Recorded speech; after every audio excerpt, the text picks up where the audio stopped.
కన్నీళ్లు పెట్టుకున్న MLA red cross society ఆధ్వర్యంలో నిర్వహించిన పల్నాడు జిల్లా డిఎస్సి ప్రతిభావంతులకు సన్మాన కార్యక్రమంలో రైతు గురించి మాట్లాడుతూ కన్నీళ్లు పెట్టుకున్న నరసరావుపేట శాసనసభ్యులు డాక్టర్ చెదలవాడ అరవింద్ బాబు గారు. యాక్టింగ్ స్కూల్ దాంట్లో చేరి అక్కడ ఉండి ఎంతో గొప్ప నటుడయ్యాడు చిరంజీవి గారు కానీ పవన్ కళ్యాణ్ గారు కానీ. అంటే ఆ విధంగా నేను చరిత్ర వీళ్ళందరూ చూశాను నేను చాలామంది.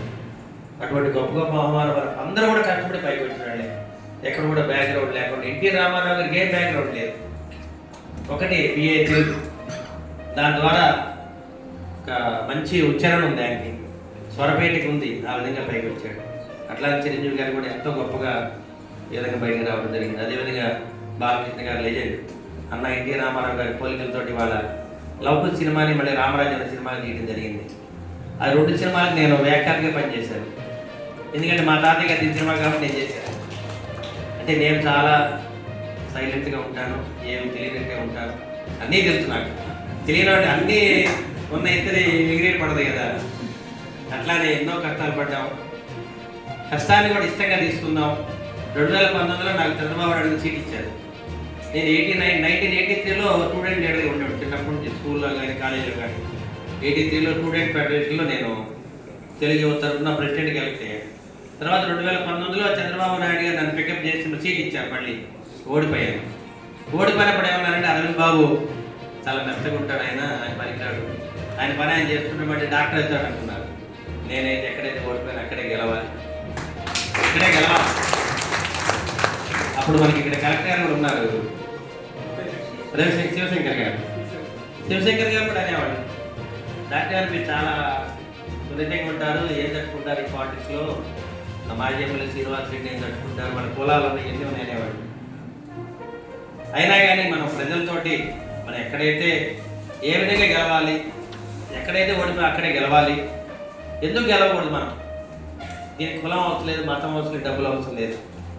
ప్రజల యొక్క దీవెనలు కావాలి. మనకి ప్రజల దీవెనలు కావాలంటే మనల్ని మెచ్చాలి వాళ్ళు, అంటే వాళ్ళు నచ్చే విధంగా ప్రజల్లోకి వెళ్ళాలి.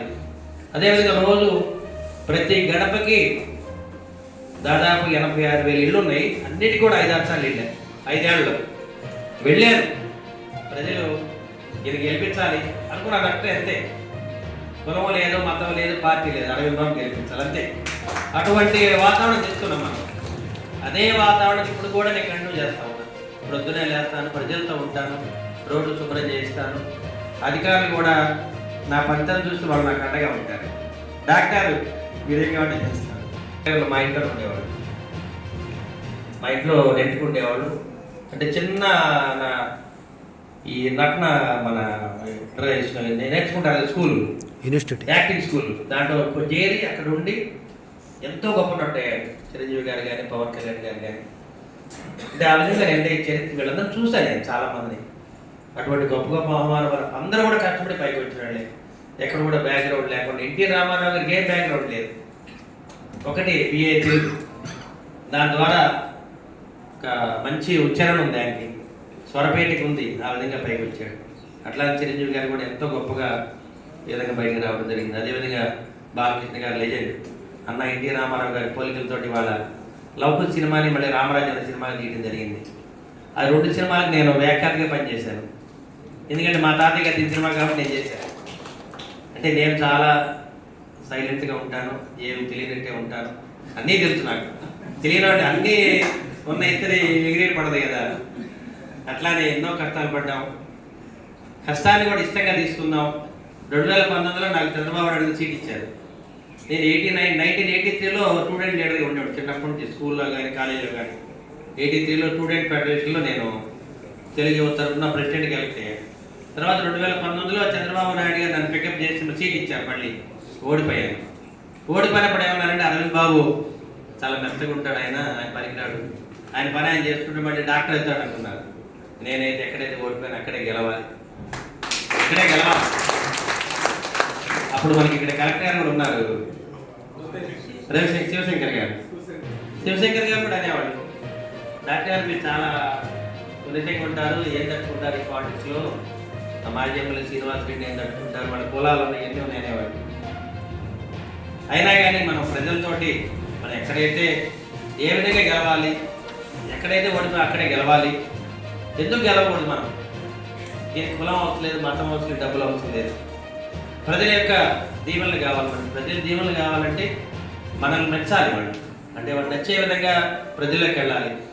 అదేవిధంగా రోజు ప్రతి గడపకి దాదాపు 86,000 ఇళ్ళు ఉన్నాయి. అన్నిటికీ కూడా 5-6 సార్లు వెళ్ళాను. 5 ఏళ్ళలో వెళ్ళాను. ప్రజలు ఇది గెలిపించాలి అనుకున్నారు. అంటే అంతే, కులం లేదు, మతం లేదు, పార్టీ లేదు, 60 గెలిపించాలి అంతే. అటువంటి వాతావరణం తెస్తున్నాం మనం. అదే వాతావరణం ఇప్పుడు కూడా నేను కంటిన్యూ చేస్తా ఉన్నాను. ప్రొద్దునే లేస్తాను, ప్రజలతో ఉంటాను, రోడ్డు శుభ్రం చేయిస్తాను. అధికారులు కూడా నా పద్ధతులు చూస్తే వాళ్ళు నాకు అండగా ఉంటారు. డాక్టర్ మీరేం కావాలి చేస్తాను.